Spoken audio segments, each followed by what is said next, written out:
Sa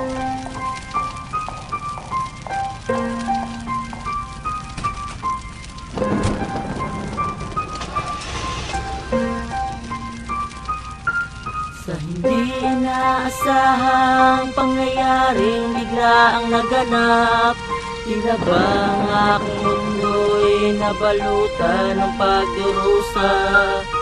Mga pangarap ko'y isa-isa na rin nawala.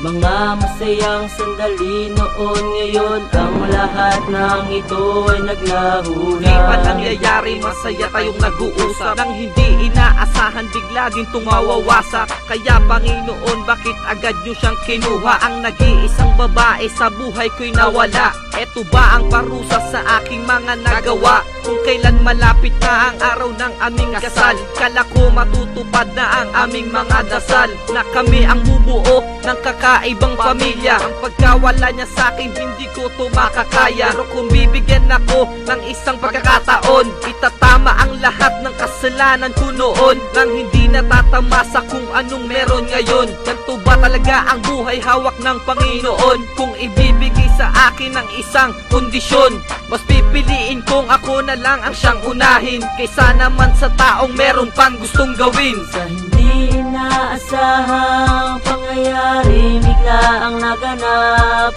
tila ba ang aking mundo'y nabalutan ng pagdurusa? Mga pangarap ko'y isa-isa na rin nawala.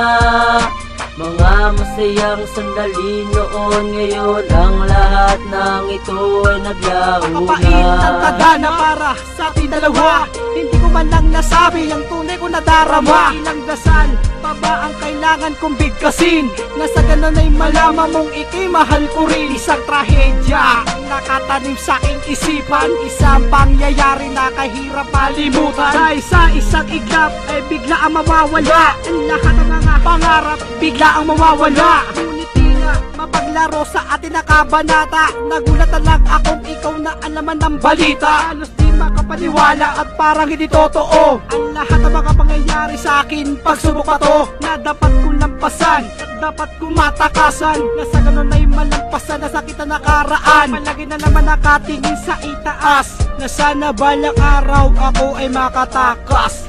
Sa hindi inaasahang pangyayari biglaang naganap, tila ba ang aking mundo'y nabalutan ng pagdurusa?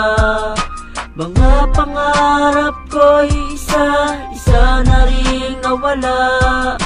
Mga masayang sandali noon, ngayon ang lahat ng ito ay naglaho na. Mga pangarap ko'y isa-isa na rin nawala.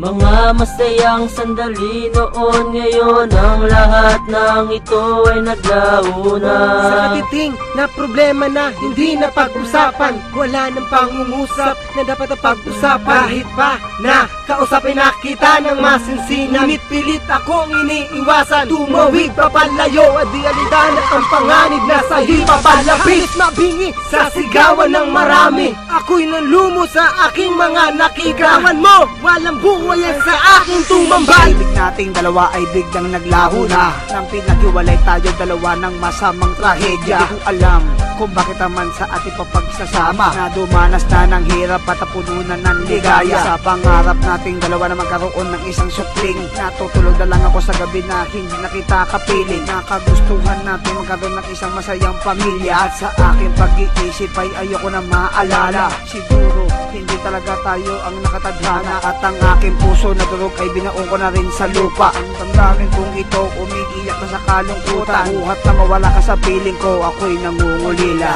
Hindi inaasahang pangyayari biglaang naganap, tila ba ang aking mundo'y nabalutan ng pagdurusa? Mga pangarap ko'y isa-isa na rin nawala. Mga masayang sandali noon, ngayon ang lahat ng ito ay naglaho na.